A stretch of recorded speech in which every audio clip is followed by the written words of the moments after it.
Halo, Assalamualaikum warahmatullahi wabarakatuh. Alhamdulillah, pada kesempatan kali ini kita masih diberikan nikmat sehat sehingga kita dapat melaksanakan sebenarnya ini bukan pembelajaran ya, tapi ini adalah diklat ya, diklat pecinta alam HWPH Greenland mengenai mitigasi bencana atau mengenal lebih jauh tentang mitigasi bencana alam bersama dengan saya Ujang Arif Hardika. Oke, mari sebelum kita memulai kegiatan diklat kali ini kita berdoa terlebih dahulu. Berdoa mulai selesai.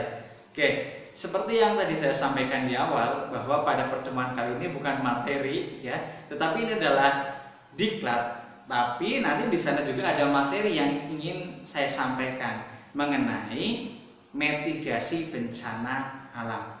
Nah, kenapa saya menyampaikan itu? Karena kita sebagai pecinta alam, kita adalah orang-orang yang peduli terhadap lingkungan alam dan sedikit banyak kita sering bersentuhan dan melakukan aktivitas di alam.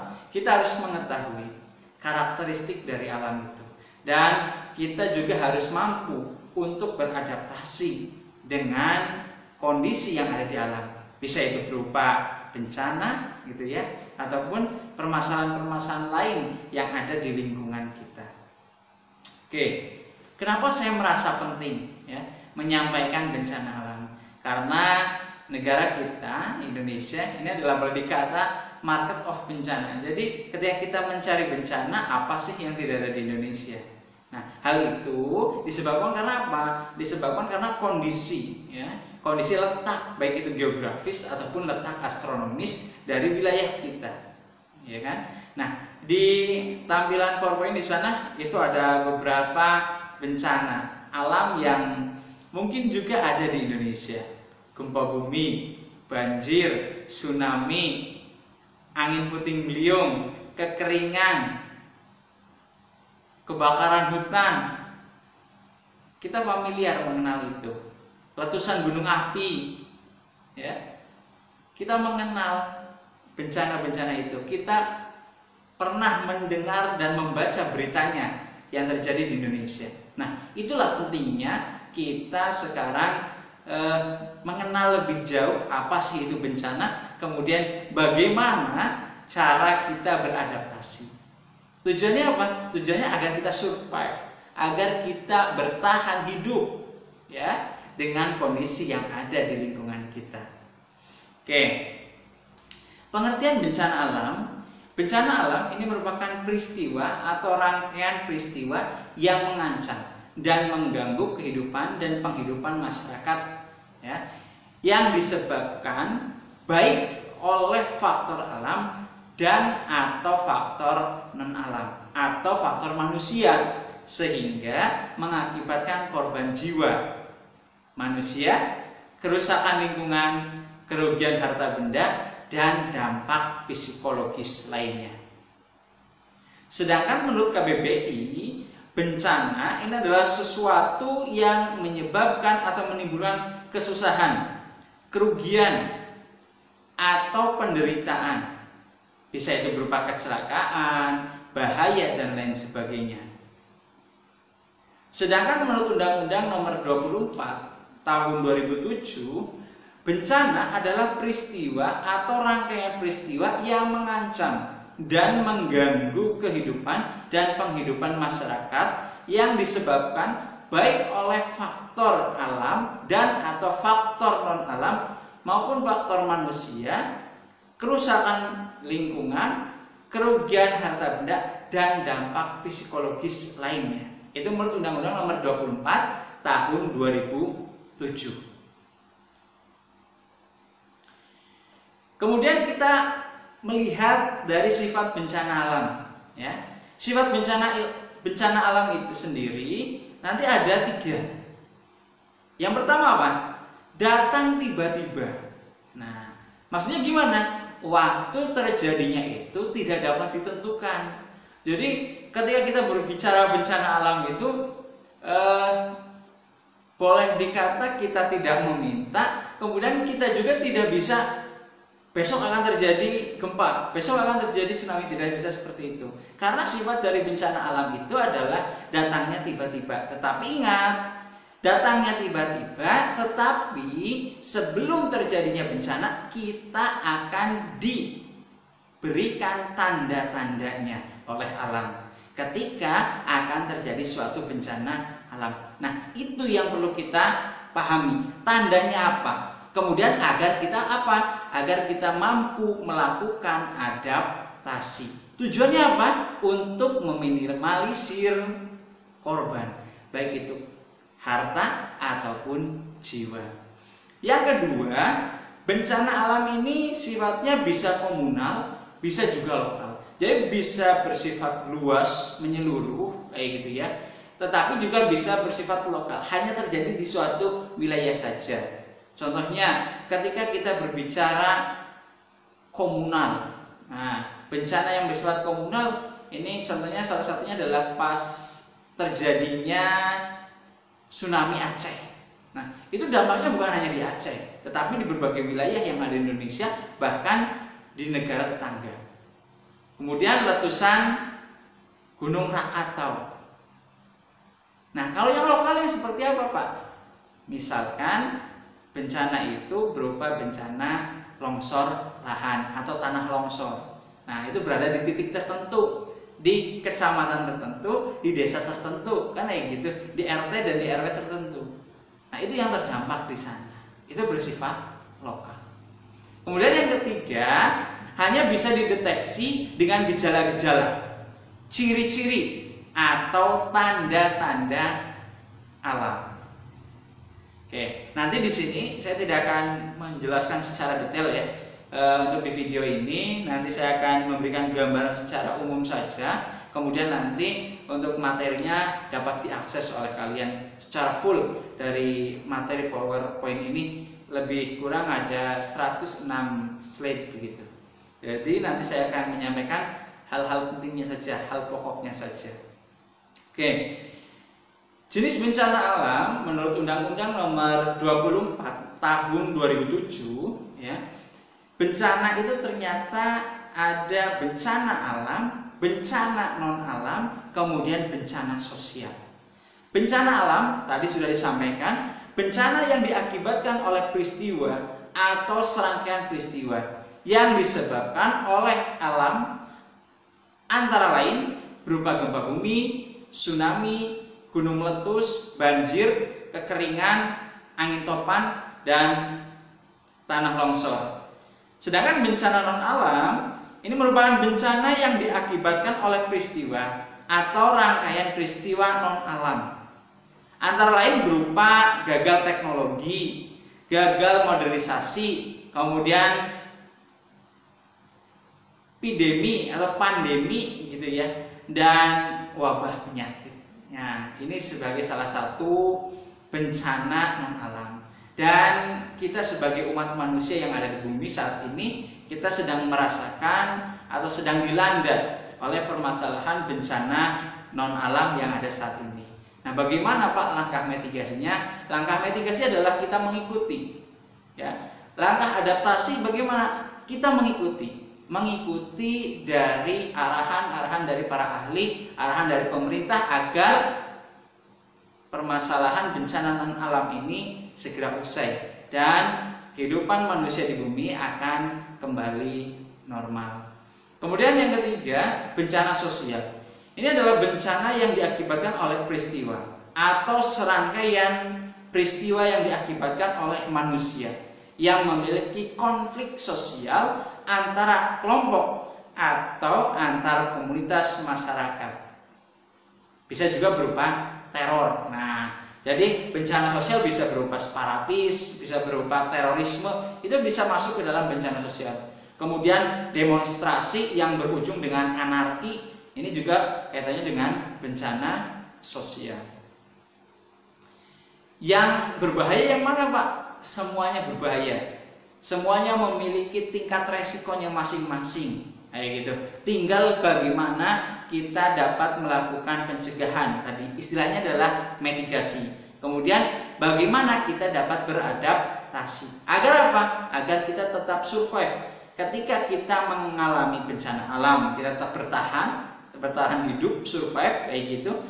Bencana non alam pun kita tetap aman. Kemudian bencana sosial pun kita tetap bisa aman juga. Nah, bagaimana caranya? Itu tadi, mitigasi, adaptasi. Karakteristik bencana alam. Karakteristik bencana yang mengancam di Indonesia ini perlu dipahami oleh aparatur pemerintah dan masyarakat terutama yang tinggal di wilayah yang rawan bencana. Upaya mengenal karakteristik bencana yang sering terjadi di Indonesia ini merupakan suatu upaya mitigasi.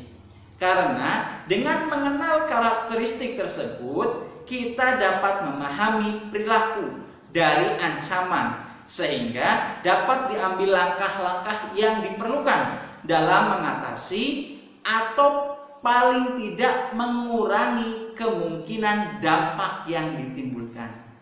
Jadi ketika memang ada korban jiwa pun, dengan kita melakukan mitigasi setidaknya itu diminimalisir lah korban jiwa itu. Nah, yang selanjutnya ini yang tadi saya sampaikan bahwa Indonesia boleh dikatakan sebagai market of bencana. Ketika kita berbicara Indonesia, bencana apa yang tidak ada di Indonesia? Nah, tetapi bukan berarti kita menjadi rendah diri, kemudian menjadi apatis karena kondisi kita memang seperti ini, ya, bukan seperti itu. Tetapi yang harus kita lakukan adalah dengan cara mitigasi, dengan cara adaptasi. Karena letak Indonesia itu yang dianugerahkan oleh Tuhan berada di antara pertemuan lempeng. Lempeng apa saja? Indo-Australia, Eurasia, kemudian Pasifik. Itu yang menyebabkan Indonesia kaya akan gunung api, kaya akan mineralnya, kaya juga akan apa? Akan aktivitas tektonik dan vulkaniknya. Oke, gempa bumi. Apa itu gempa bumi? Gempa bumi ini adalah peristiwa bergetarnya bumi yang ditimbulkan oleh penyebaran energi ya, dalam bentuk gelombang pada lapisan kerak bumi. Nah, gelombang ini menjalar menjauhi pusat gempa ke segala arah di dalam bumi. Ketika gelombang ini mencapai permukaan bumi, getarannya bisa merusak atau tidak tergantung pada kekuatan sumber dan kedalaman gempa. Di samping itu juga mutu bangunan dan mutu tanah di mana bangunan berdiri ini sangat bergantung atau sangat berpengaruh gitu ya terhadap resiko yang mungkin ditimbulkan setelah terjadinya aktivitas gempa, baik itu tektonik ataupun aktivitas gempa vulkanik. Oke, yang selanjutnya ini merupakan tanda ya, tanda yang diberikan oleh alam sebelum terjadinya peristiwa bencana ya. Dan ini tidak harus sama seperti ini tandanya, tetapi setidaknya ini merupakan tanda yang sering muncul ya, sering teramati ketika akan terjadi suatu peristiwa bencana alam. Ini menurut BNPB ya. Kalau gempa bumi ini tadi penjelasannya peristiwa pelepasan energi yang menyebabkan dislokasi atau pergeseran pada bagian dalam bumi secara tiba-tiba. Ada beberapa gejala alam yang perlu kita perhatikan dan dianggap sebagai tanda akan adanya gempa bumi. Yang pertama, adanya awan ya, berbentuk aneh. Biasanya awan itu berupa atau berbentuk seperti pohon atau batang ya, memanjang seperti itu. Bentuknya berdiri. Itu adalah awan yang biasa muncul sebelum gempa bumi terjadi. Nah, mungkin awan ini juga bagian dari apa? Bagian dari uap air ya, yang terbentuk akibat pergesekan antar dua lempeng. Baik itu lempeng benua dengan benua ataupun lempeng benua dengan samudra. Dimana ketika terjadi pergesekan ataupun benturan lempeng itu otomatis akan menimbulkan panas di daerah dislokasi. Nah, kemudian disitulah terjadi evaporasi, terjadi penguapan. Nah, itu sebagai salah satu tanda gitu ya tadi terbentuknya atau kita dapat menjumpai ada awan berupa pohon atau batang gitu ya. Yang kedua, dengan cara menguji elektromagnetis. Biasanya kalau terjadi gempa akan ada dislokasi kompas kayak gitu.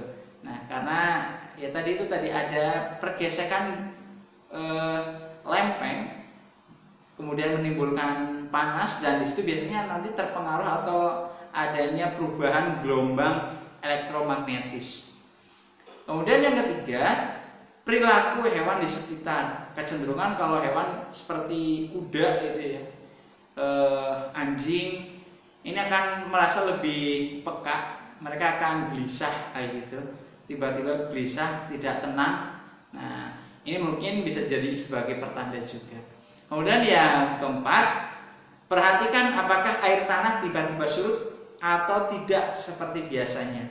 Nah, jadi air tanah itu surutnya kenapa? Ya surutnya tadi karena di daerah sekitar terjadinya dislokasi itu ada perubahan suhu di sana.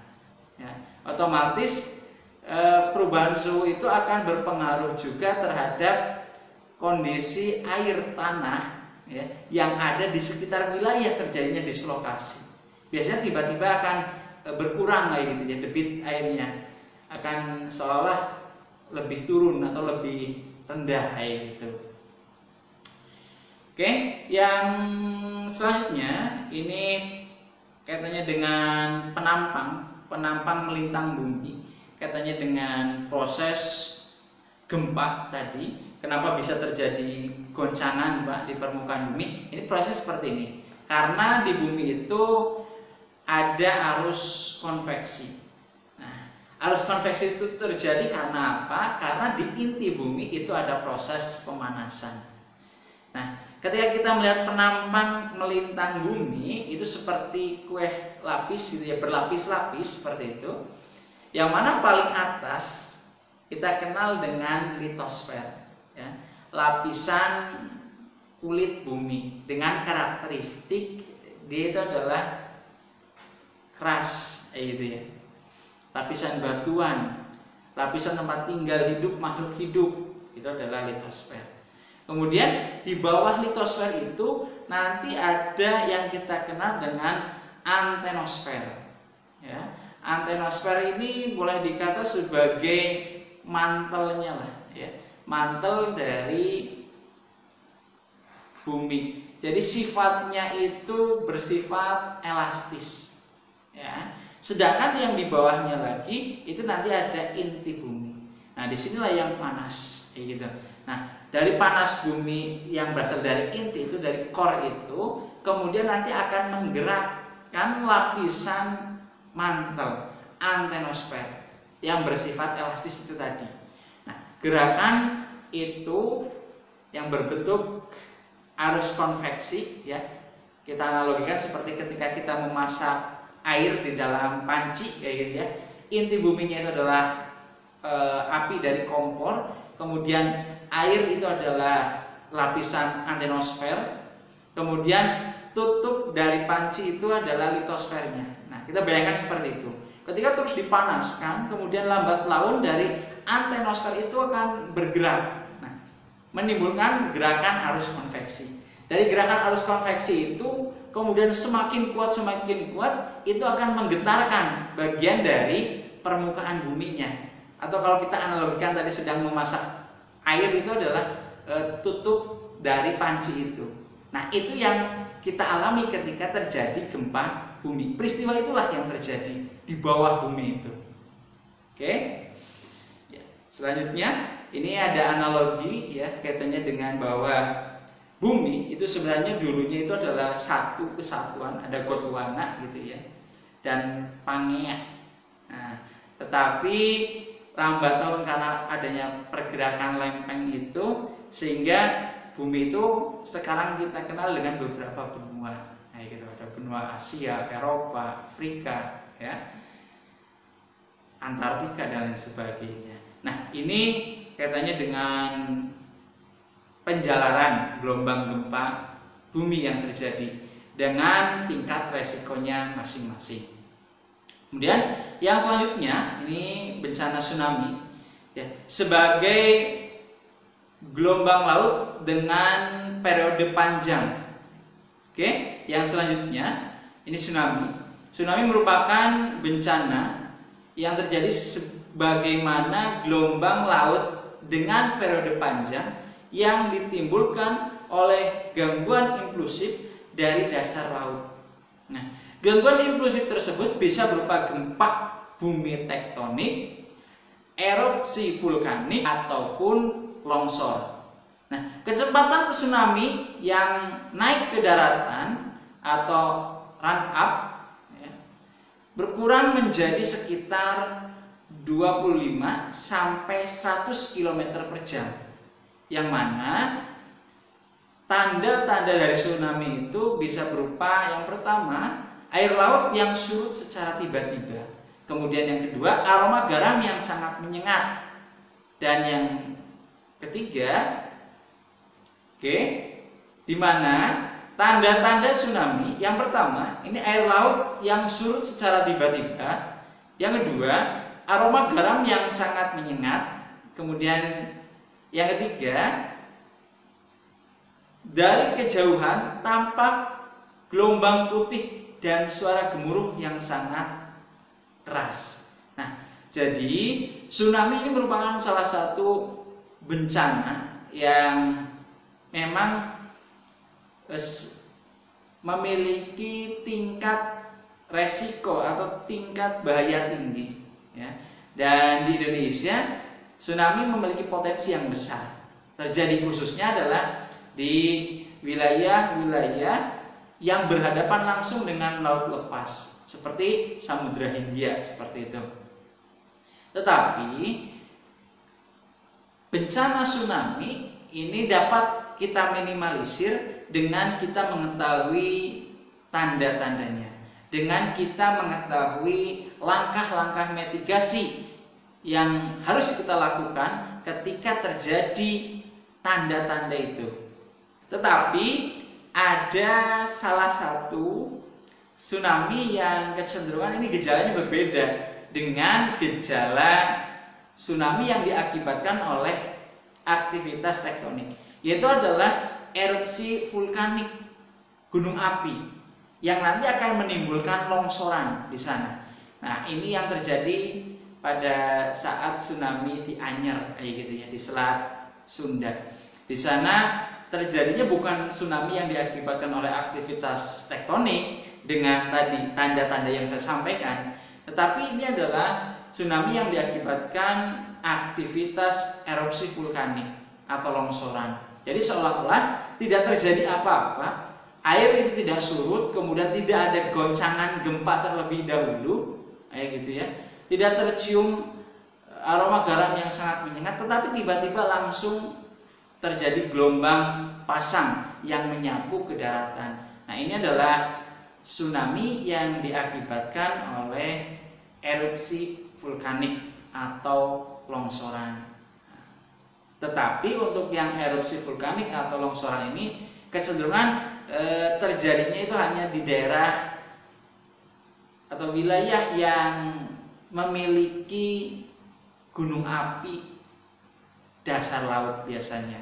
Jadi kalau di situ memang ada gunung api dasar laut, ya harus berhati-hati.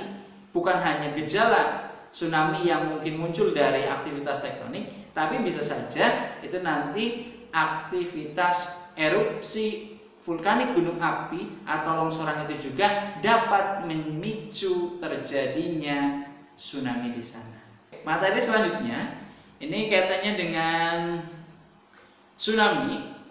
Ini juga disebabkan oleh beberapa indikator. Jadi tidak serta-merta gitu ya.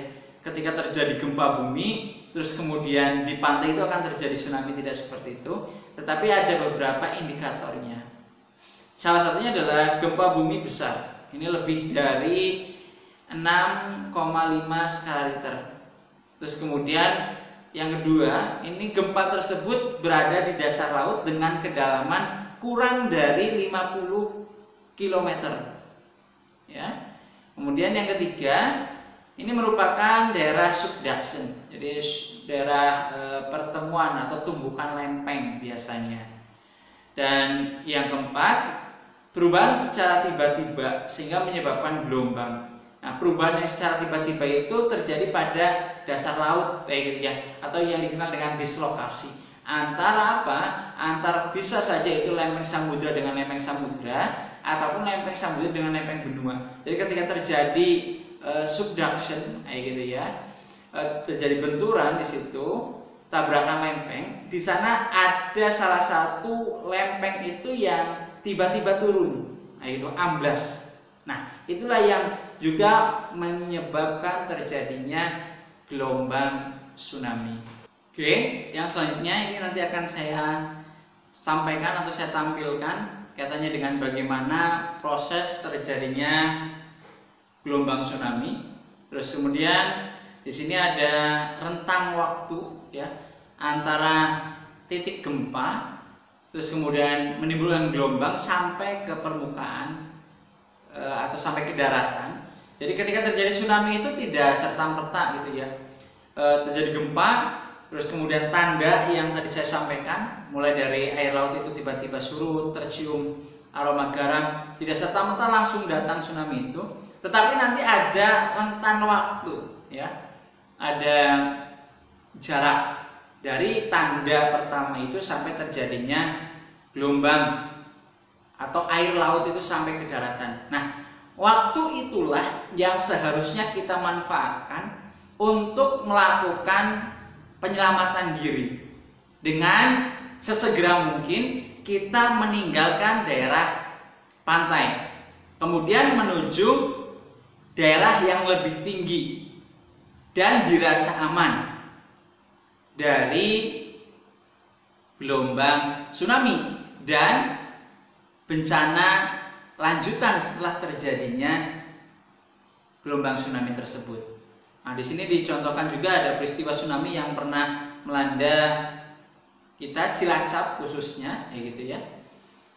Di sini ada rentan waktunya ya. Nah, rentan waktu di sini bervariasi ya, tergantung dari epicentrum dan hiposentrum gempa itu, baik dari permukaan laut gitu ya, dan dari jarak horizontal antara titik gempa itu sampai ke daratan. Itu bervariasi ya. Bisa 25 sampai 30 menit, bahkan mungkin kurang dari 25 menit itu, tergantung tadi epicentrum dan hiposentrumnya. Oke, yang selanjutnya ini bencana letusan gunung api. Ini merupakan bagian dari aktivitas vulkanik yang dikenal dengan istilah erupsi. Hampir semua kegiatan gunung api ini berkaitan dengan zona kegempaan aktif, sebab berhubungan dengan batas lempeng. Nah, jadi aktivitas lempeng itu juga ini adalah salah satunya ini berakibat atau menyebabkan munculnya gunung api. Jadi ketika berbicara erupsi gunung api, ini erat kaitannya dengan aktivitas lempeng yang ada di sekitar gunung api tersebut. Kemudian yang keempat, longsor lahan atau masyarakat umum lebih mengenal dengan tanah longsor. Salah satu jenis gerakan massa tanah atau batuan ataupun pencampuran keduanya menuruni atau keluar lereng akibat dari terganggunya kestabilan tanah atau batuan penyusun lereng tersebut. Faktor yang menyebabkan tanah longsor ini bisa berupa faktor alam. Salah satunya adalah kondisi geologi seperti batuan lapuk, kemudian kemiringan lapisan tanah, gempa bumi, dan letusan gunung api. Kemudian yang kedua, iklim, yaitu saat curah hujan tinggi. Dan yang ketiga, keadaan topografi, yaitu lereng yang curam. Faktor manusia. Yang pertama, pemotongan tebing pada penambangan batu di lereng yang terjal. Terus kemudian yang kedua, ini faktor manusia yang menyebabkan longsor lahan itu atau tanah longsor itu, ini adalah penimbunan, ya, penimbunan tanah di daerah lereng. Yang ketiga, penebangan hutan secara liar di daerah lereng, budidaya kolam ikan di atas lereng, berbahaya ini ya. Karena apa? Karena lambat laun itu nanti air itu akan meresap ke bawah, ya, ke bagian tepi lereng. Kemudian tanah itu nanti akan jenuh dan nanti akan terjadi sliding, kayak gitu ya. Akan terjadi penurunan dan berdampak luas pada bencana yang dikenal dengan longsor lahan. Kemudian yang kelima, sistem drainase di daerah lereng yang tidak baik. Kemudian yang keenam, pemompaan atau pengairan air tanah yang menyebabkan turunnya level air tanah yang ada di daerah lereng itu. Dan yang ketujuh, pembebanan berlebih dari bangunan di kawasan perbukitan. Jadi bisa saja kaitannya dengan adanya bangunan-bangunan buatan atau aktivitas manusia berlebih di permukaan atau di atas lereng itu juga bisa menyebabkan terjadinya longsor lahan. Nah, salah satu antisipasinya ketika kita menjumpai adanya tanda-tanda, ya, seperti di daerah lereng itu ada garis memanjang mengikuti alur lereng, rekahan di sana. Salah satu antisipasi yang harus kita lakukan, antisipasi pertama yang kita lakukan adalah dengan cara kita melakukan pengamanan wilayah tersebut. Ya, ketika di situ memang ada pemukiman, kosongkan pemukiman itu, pindahkan penduduk ke tempat yang lebih aman.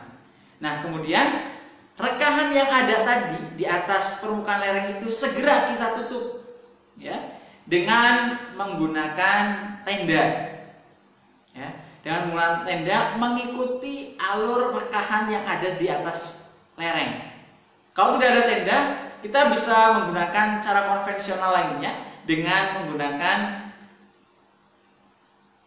penimbunan dengan tanah liat, ya, di sepanjang rekahan yang ada di atas lereng itu. Nah, dengan harapan, dengan maksud apa? Ketika nanti terjadi hujan, rekahan yang ada di sepanjang tepian lereng itu, di atas lereng itu tidak terisi, ya, tidak terisi oleh air. Nah, diharapkan dengan tidak terisinya air di rekahan tepian lereng itu akan meminimalisir terjadinya kejenuhan dari tanah yang ada di tepian lereng itu, sehingga meminimalisir terjadinya bencana longsor. Ya gitu ya. Oke. Yang selanjutnya ini banjir, ya, di mana suatu daerah dalam keadaan tergenang oleh air dalam jumlah yang begitu besar. Banjir bandang adalah banjir yang datang secara tiba-tiba yang disebabkan tersumbatnya sungai maupun karena pengundulan hutan di sepanjang sungai, sehingga merusak rumah-rumah penduduk maupun menimbulkan korban jiwa. Nah, solusinya ataupun mitigasinya dari permasalahan banjir ini adalah kembali kepada individu masing-masing manusia, ya, kembali pada individu masing-masing anggota masyarakat. Ketika kita aware, ketika kita peduli terhadap lingkungan, sebenarnya banjir itu dapat kita manajemen, ya. Permasalahan genangan air ini sebenarnya dapat kita manajemen, dapat kita kelola, minimalnya dari rumah kita sendiri. Dengan cara apa? Dengan cara kita membuat sumur resapan. Nah, kita diusahakan air yang ada di rumah kita, ya, yang keluar dari talang rumah itu, ya, diusahakan itu tidak run off, tidak mengalir sebagai air permukaan, kayak gitu. Tetapi air yang ada di talang rumah kita itu ketika hujan turun langsung dimasukkan ke dalam sumur resapan. Yang mana itu sebagai apa? Sebagai bank air juga ketika wilayah kita terkena dampak kekeringan. Gimana Pak cara membuat sumur resapannya? Bermacam-macam.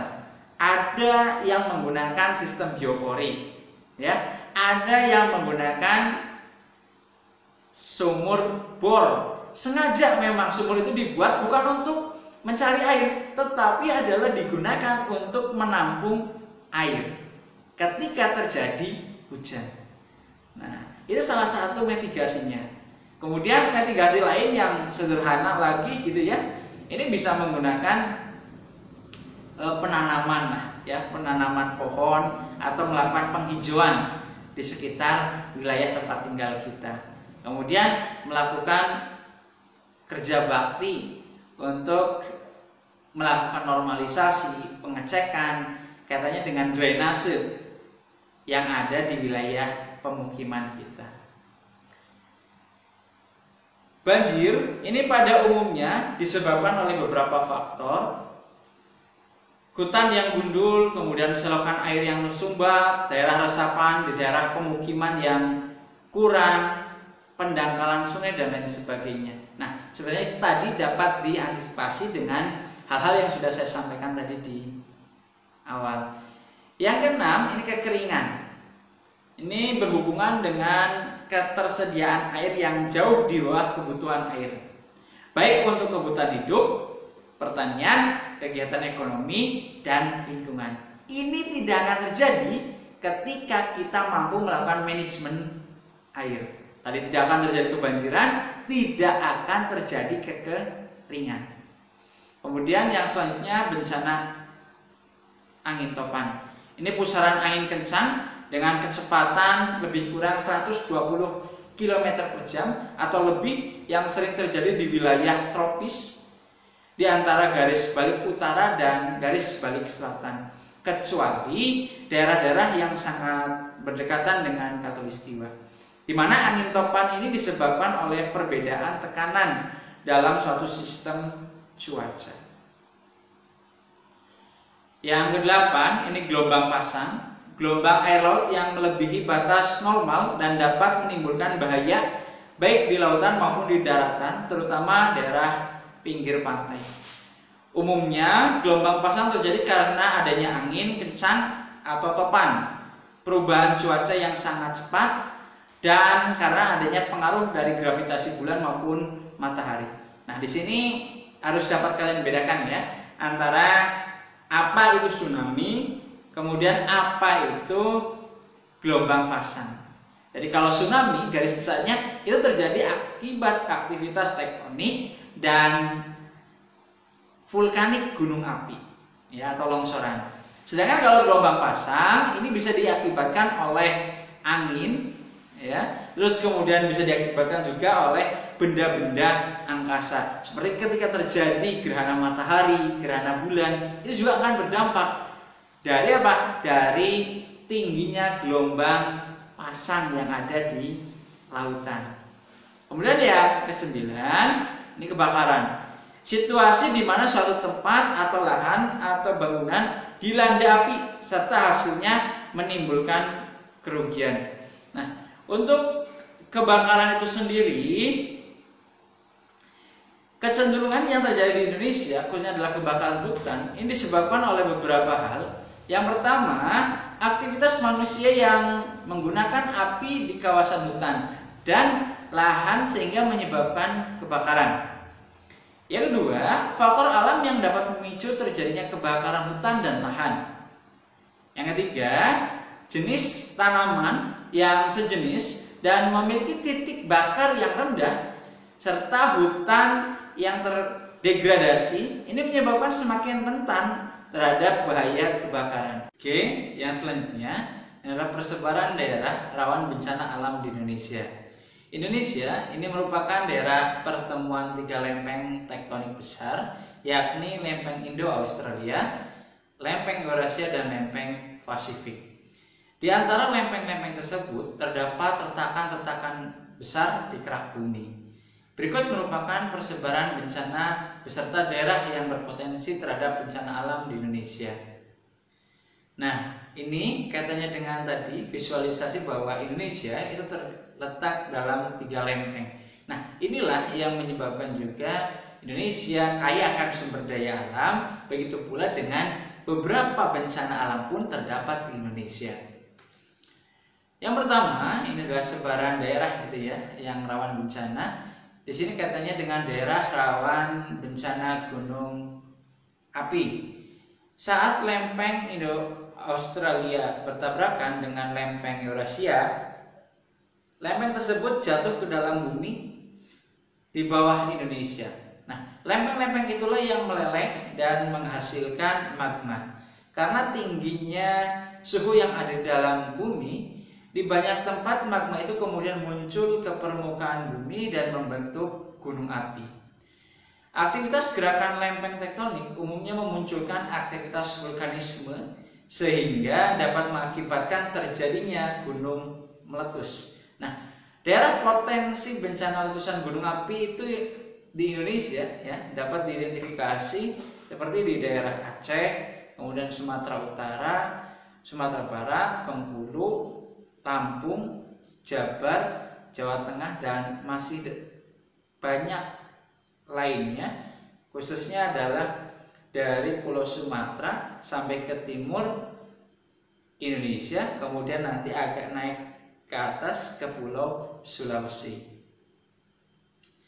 Persebaran daerah rawan gempa bumi. Indonesia ini merupakan negara yang berpotensi terjadinya gempa karena Indonesia dikepung 3 lempeng tektonik. Selain itu, Indonesia juga termasuk jalur The Pacific Ring of Fire atau cincin api Pasifik yang merupakan jalur rangkaian gunung api aktif dunia. Indonesia ini merupakan negara yang memiliki titik gempa terbanyak di dunia.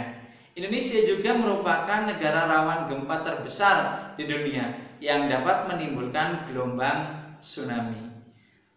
Pemetaan daerah rawan gempa di Indonesia ini dapat dilihat seperti di Aceh, Sumatera Utara, Sumatera Barat, Bengkulu, Jawa, terus kemudian Nusa Tenggara, yaitu itu merupakan daerah rawan gempa yang ada di Indonesia. Nah, ini visualisasinya, katanya dengan daerah sebaran ya, potensi gempa yang ada di Indonesia. Jadi hampir merata ya di seluruh wilayah kepulauan Indonesia. Kemudian warna merah, kemudian hijau dan kuning kayak gitu. Kemudian ukuran dari lingkaran visualisasi yang ada di atas itu ini menunjukkan juga kaitannya dengan apa? Kaitannya dengan kedalaman dari gempa tersebut. Nah, semakin dangkal dari gempa itu, maka itu akan berbanding lurus juga dengan kekuatan yang dirasakan di permukaan bumi dengan kerusakan yang mungkin ditimbulkan dari bencana gempa tersebut. Oke, yang selanjutnya, mitigasi bencana alam. Menurut Undang-Undang Nomor 24 Tahun 2007 tentang penanggulangan bencana alam, mitigasi adalah upaya untuk mengurangi resiko bencana, baik melalui pembangunan fisik maupun penyadaran dan peningkatan kemampuan menghadapi ancaman bencana. Mitigasi bencana pada umumnya dilakukan dalam rangka mengurangi kerugian akibat kemungkinan terjadinya bencana, baik itu berupa korban jiwa ataupun kerugian harta benda yang berpengaruh pada kehidupan dan kegiatan manusia. Mitigasi bencana pada umumnya ini dimaksudkan untuk mengurangi konsekuensi dampak lainnya akibat bencana, seperti kerusakan infrastruktur, kemudian terganggunya kegiatan sosial dan ekonomi masyarakat. Strategi mitigasi yang pertama ini mengintegrasikan mitigasi bencana dalam program pembangunan yang lebih besar.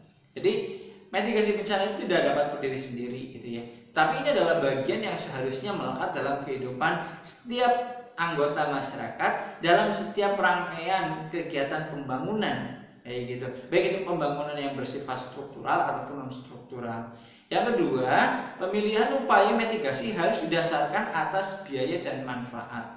Jadi kaitannya dengan upaya mitigasinya itu disesuaikan gitu ya, disesuaikan dengan kondisi baik itu anggaran ataupun kaitannya dengan kondisi kemanfaatan dari pelatihan mitigasi itu. Ketika memang di situ daerah itu adalah potensial utamanya itu adalah letusan gunung api, yang ditekankan adalah pelatihan mitigasi masyarakat sekitar kaitannya dengan penanggulangan resiko dari bencana gunung apinya. Ketika itu memang di daerah itu adalah paling tinggi potensi bencana yang kemungkinan terjadi itu adalah tsunami, yang dioptimalkan adalah mitigasi atau pelatihan adaptasi masyarakat terhadap bencana tsunami itu sendiri. Yang ketiga, ini adalah mitigasi harus menunjukkan hasil nyata. Jadi dibuktikan dengan pelatihan, kemudian ketika nanti ada terjadi bencana itu dapat meminimalisir korban yang mungkin ditimbulkan dari bencana tersebut. Itu hasil nyatanya. Kemudian yang keempat, upaya mitigasi dimulai dari hal sederhana. Yang kelima, mitigasi dilakukan dengan cara meningkatkan kemampuan lokal dalam manajemen dan perencanaannya. Jadi bisa memanfaatkan dengan local wisdom, kearifan lokal yang ada di daerah tersebut. Kaitannya dengan memahami gejala atau tanda-tanda yang mungkin itu sudah dirasakan oleh makhluk hidup, baik itu manusia ataupun hewan, ketika akan terjadi bencana. Kemudian kaitannya dengan bentuk dari mitigasi itu sendiri, nanti ada dua, itu mitigasi struktural ataupun non struktural. Silahkan dibaca ya sendiri ya. Kemudian yang selanjutnya, prinsip dan tujuan penanggulangan bencana alam.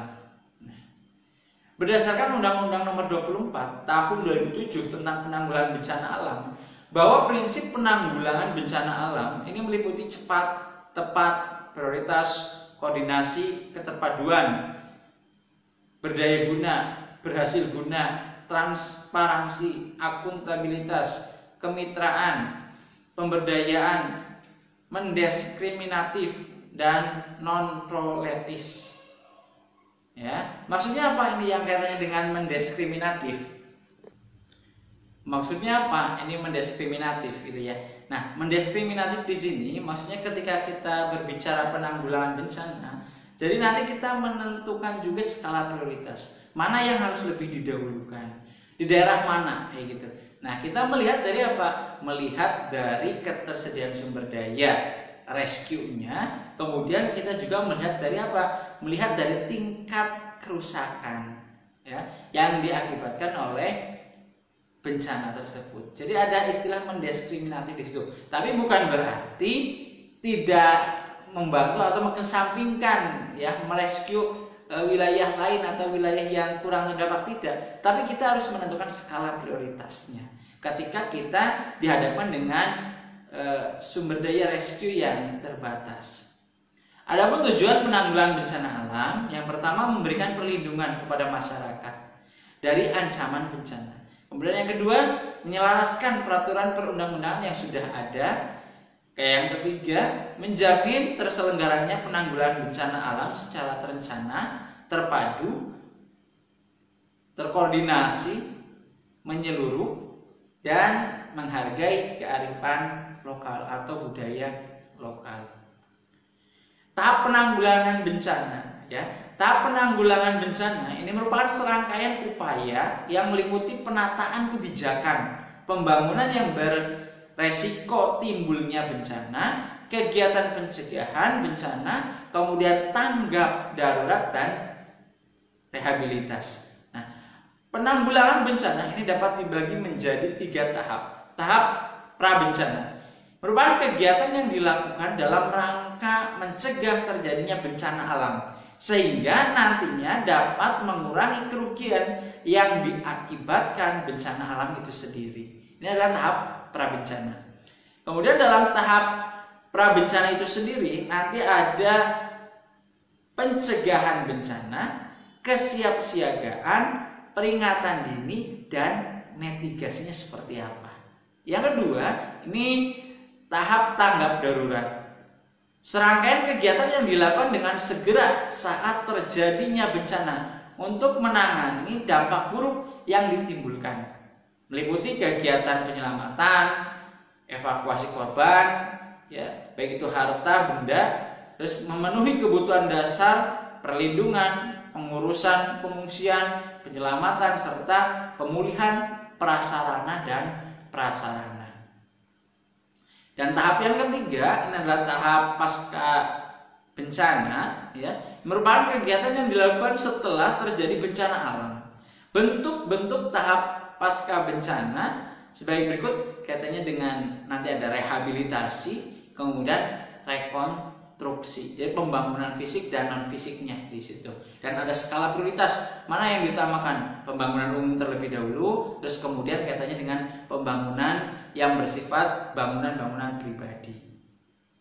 Usaha mengurangi resiko bencana alam. Nah, usaha pengurangan resiko bencana alam ini adalah dilakukan dengan cara mitigasi bencana yang terdiri dari upaya dan langkah untuk mengantisipasi dampak bencana. Merumuskan langkah-langkah mitigasi bencana harus diawali juga oleh pengenalan dan pengajian ancaman atau bahaya yang dimiliki masing-masing wilayah. Karena setiap wilayah itu nanti akan memiliki karakter berbeda-beda. Untuk mengurangi resiko bencana alam ini dapat dilakukan dengan beberapa usaha. Salah satunya adalah dengan membuat peta resiko bencana, ya, seperti yang dicontohkan katanya dengan peta kekritisan lahan di Kecamatan Peganten, Kabupaten Banjarnegara. Ini bisa saja sebagai bagian dari upaya mitigasi. Karena apa? Otomatis ketika di situ lahannya adalah lahan yang dinilai kritis, berarti di situ adalah potensi untuk terjadi bencana longsor lahan itu adalah tinggi. Yang kedua, sistem peringatan dini atau early warning system. Jadi nanti ada sekumpulan kapasitas yang dibutuhkan untuk mengumpulkan dan menyebarluaskan informasi, katanya dengan peringatan yang dimaknakan dan dapat ditangkap oleh masyarakat ini sebagai sebuah peringatan akan terjadi suatu bencana di wilayah tersebut. Kemudian yang ketiga, simulasi bencana. Nah, yang selanjutnya ini kaitannya dengan usaha yang dilakukan sebelum dan setelah bencana alam. Posisi Indonesia yang terletak di antara pertemuan 3 lempeng yang menyebabkan Indonesia menjadi salah satu negara yang memiliki potensi tinggi akan terjadinya bencana alam, maka di sini harus ada beberapa antisipasi. Salah satunya adalah upaya mitigasi bencana gempa bumi. Gempa bumi ini merupakan bencana yang sering melanda Indonesia. Posisi Indonesia yang terletak di antara pertemuan 3 lempeng, lempeng Indo-Australia, lempeng Pasifik, dan lempeng Eurasia, menyebabkan Indonesia berpotensi terjadi gempa bumi. Upaya yang dilakukan sekarang sebelum terjadi gempa bumi itu apa sih? Yang pertama di sini mengetahui pintu keluar masuk, ya. Jadi maksudnya mengetahui pintu keluar dan masuk gitu ya untuk keadaan darurat itu seperti apa. Nah, kalau kita semisal bekerja di gedung bertingkat, kita harus mengetahui di mana sih tangga daruratnya gitu ya. Jangan sampai kita nanti salah mengambil jalur gitu ya. Mau jalur darurat nanti malah yang dibuka adalah jendela kayak gitu. Bukannya selamat gitu ya. Tapi malah meningkatkan resiko dari bencana alam tersebut. Itu karena ketidaktahuan. Jadi kita harus tahu dulu di mana pintu keluar dan masuk ya sebagai akses ketika terjadi kondisi darurat itu. Yang kedua, barang atau benda yang berbobot berat ini disimpan di tempat yang kokoh dan stabil terhadap guncangan. Yang ketiga, pipa saluran gas dan air dipastikan tidak bocor. Dan yang keempat, kabel-kabel listrik ditata rapi untuk menghindari hubungan singkat arus listrik, karena ditakutkan ketika nanti ada goncangan itu nanti ada pergesekan. Kalau jaringan kabel ataupun listriknya itu semrawut, itu nanti bisa menimbulkan terkelupas itu kabel, kemudian nanti ada konsleting, itu malah meningkatkan juga katanya dengan resiko dari bencana gempa bumi itu sendiri. Ini ada saran ya, ada saran untuk pemilihan dan penataan interior. Ketika kita sudah menyadari bahwa Indonesia adalah daerah yang rawan akan gempa, nah ini bentuk antisipasinya ya, untuk meminimalisir kerusakan yang mungkin nanti akan ditimbulkan ketika terjadi bencana gempa bumi. Yang pertama, memilih perabotan yang dibuat dari bahan yang ringan tapi kuat. Itu sarannya. Terus yang kedua, ini mengatur barang-barang sesuai dengan beratnya dari bawah ke atas. Jadi yang sekiranya berat itu diposisikan di rak yang bawah. Kemudian semakin ke atas itu adalah barang yang ringan dan tidak mudah pecah. Kemudian yang ketiga, menyisakan ruang kosong secukupnya di setiap ruang untuk tempat berlindung. Nah, jadi di rumah kita gitu ya, itu jangan semua terisi oleh interior, oleh lemari dan lain sebagainya. Harus ada space ruang yang dirasa di situ dapat dijadikan sebagai tempat penyelamat ketika ketika kita terpaksa tidak dapat keluar dari gedung itu, tidak dapat keluar dari rumah itu. Tetapi selama dirasa masih bisa untuk keluar, yang paling utama adalah cari jalan keluar dan meninggalkan gedung itu. Itu yang paling utama ketika kita menghadapi kondisi gempa di dalam ruangan khususnya ya. Kemudian yang selanjutnya, yang keempat, menata perabotan dalam tata letak yang tidak membahayakan. Nah, contohnya katanya dengan TV, kulkas, dispenser kayak gitu. Itu nanti ada tekniknya sendiri ya. Nanti kan saya tampilkan kaitannya dengan pemasangan klem kayak gitu. Jadi ketika nanti ada goncangan, ada gempa, itu tidak terjatuh kayak gitu ya.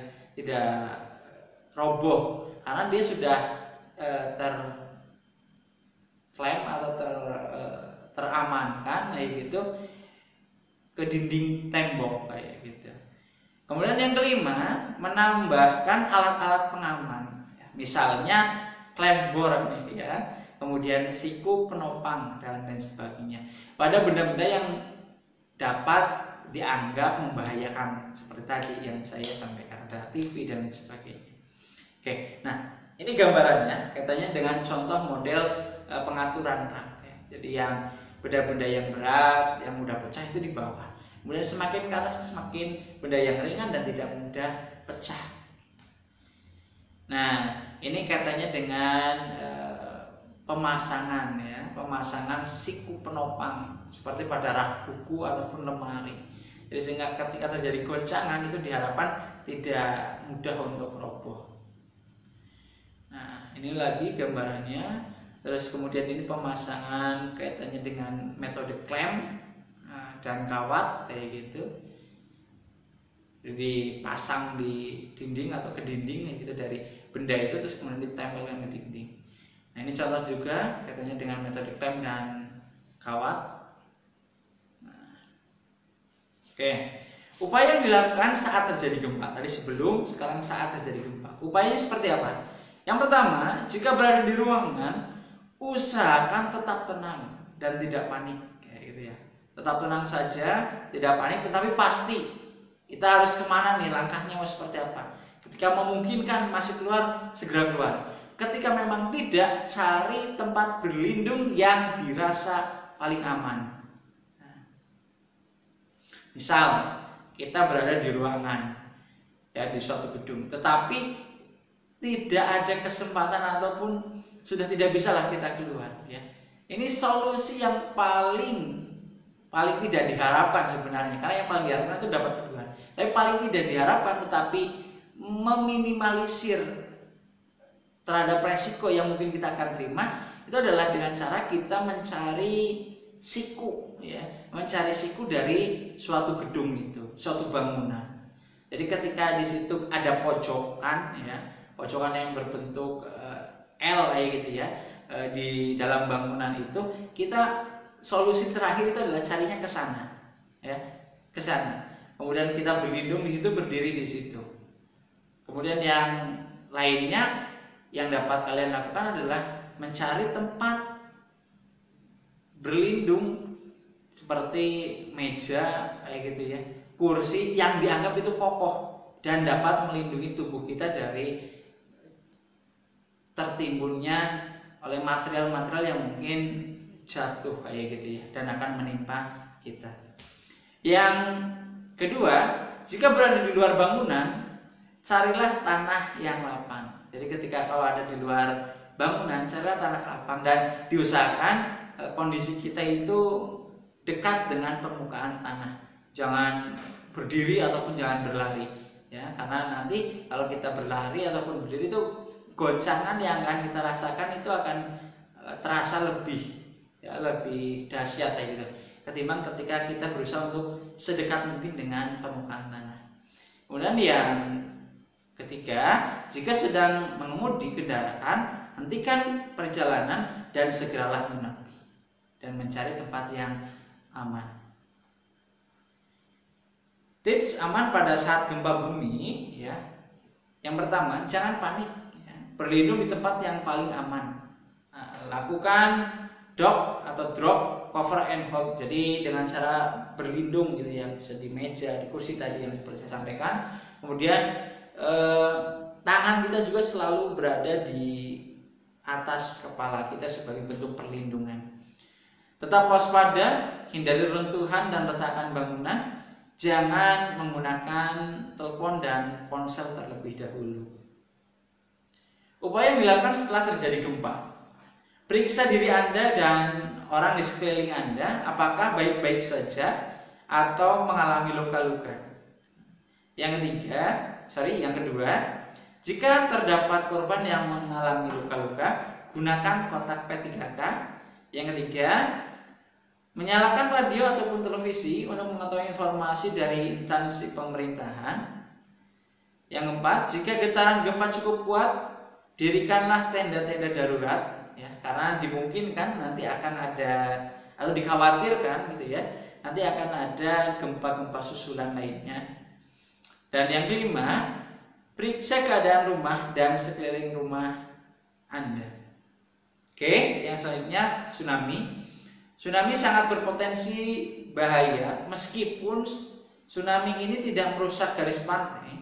Terjadinya tsunami dapat diprediksi oleh institusi seismologi di berbagai daerah. Proses terjadinya tsunami dapat dipantau melalui satelit. Upaya yang dapat kita lakukan sebelum terjadinya tsunami, yang pertama memasang sistem peringatan dini. Ini tugasnya pemerintah, gitu, ya. Yang kedua, melakukan pemetaan daerah potensi tsunami. Yang ketiga, melakukan sosialisasi bencana tsunami pada masyarakat. Yang keempat, melakukan penanaman dan pemeliharaan hutan mangrove. Nah, karena sebagai barrier gitu, ya, sebagai pelindung alam, ini salah satunya adalah hutan mangrove. Selain dengan menggunakan bangunan-bangunan struktural pemecah ombak seperti itu.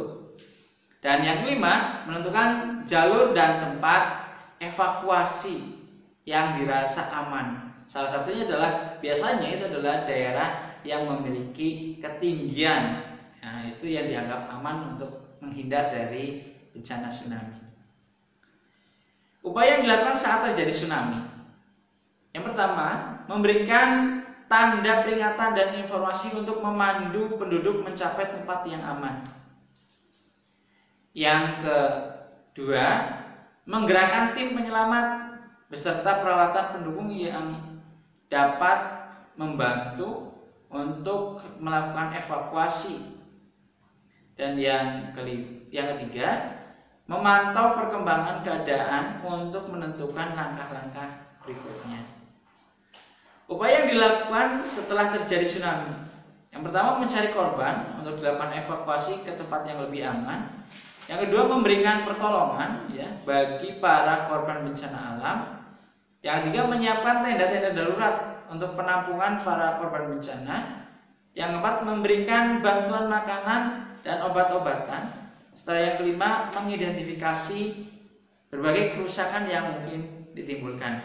Nah, terus nanti ada bencana-bencana lain ya. Silakan nanti di download saja materi PowerPoint-nya ya, secara detail. Nanti akan kalian peroleh di PowerPoint yang kalian download itu. Karena saya akan menyampaikan garis-garis pentingnya saja. Oke.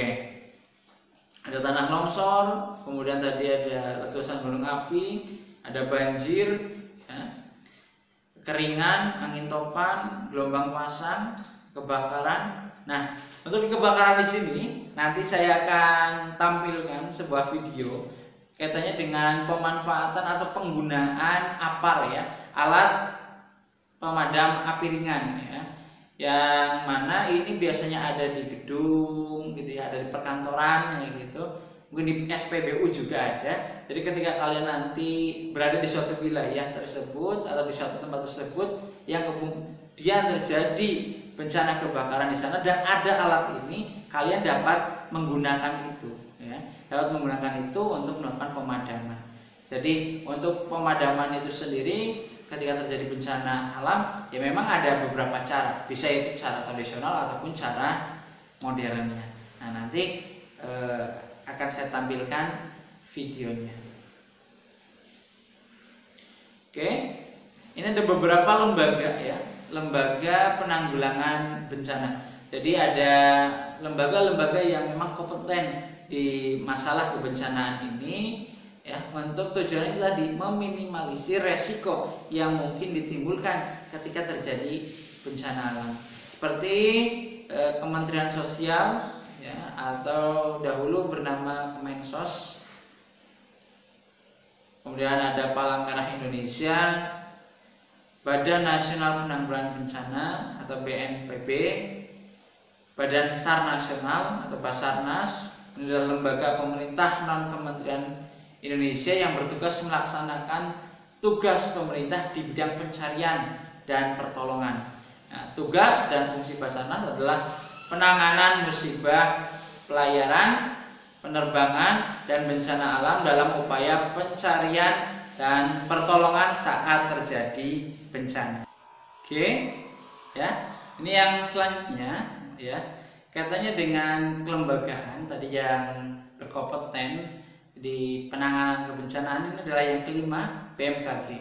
Merupakan lembaga pemerintah non-departemen Indonesia yang mempunyai tugas melaksanakan tugas pemerintah di bidang meteorologi, klimatologi, dan geofisika.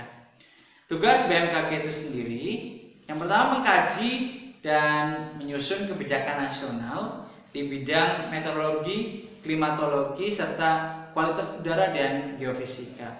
Kemudian yang kedua, koordinasi kegiatan fungsional ya, di bidang meteorologi, klimatologi, serta kualitas udara dan geofisika.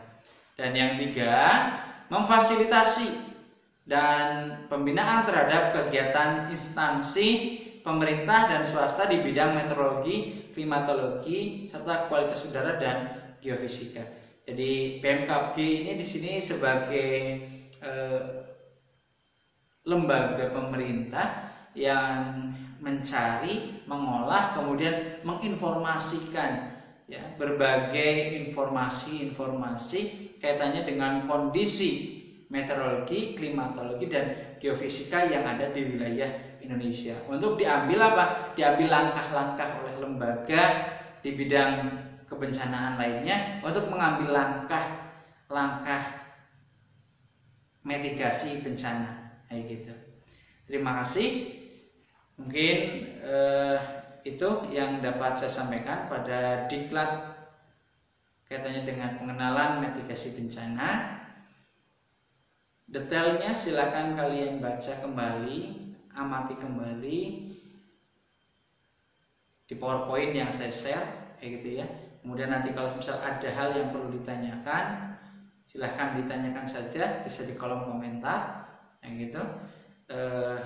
Karena keterbatasan yang kita alami saat ini, sehingga kita belum dapat langsung mempraktekkan ya bagaimana sih kita melakukan mitigasi. Kemudian kita dengan mencontohkan misal terjadi gempa bumi seperti itu ataupun kebakaran, kita belum bisa mempraktekkan secara langsung. Tapi saya berharap walaupun kita pada kali ini materi mitigasi bencana ini kecenderungan saya hanya memberikan materi saja tanpa ada praktek langsungnya, saya berharap ini setidaknya membantu ya, memberikan pemahaman kepada kalian agar kalian dapat mengambil langkah-langkah yang tepat ketika sadar, paham bahwa berada di daerah atau wilayah yang memiliki resiko tinggi terhadap bencana. Jadi langkah apa yang kalian ambil sebelum, sesaat terjadi bencana, dan setelahnya, sehingga kalian dapat terhindar dari resiko yang mungkin ditimbulkan dari bencana tersebut. Oke, mari kita akhiri diklat pada kesempatan kali ini untuk materi mitigasi bencana alam dengan bacaan hamdalah bersama-sama. Alhamdulillahirrabbilalamin. Tetap semangat. Assalamualaikum warahmatullahi wabarakatuh.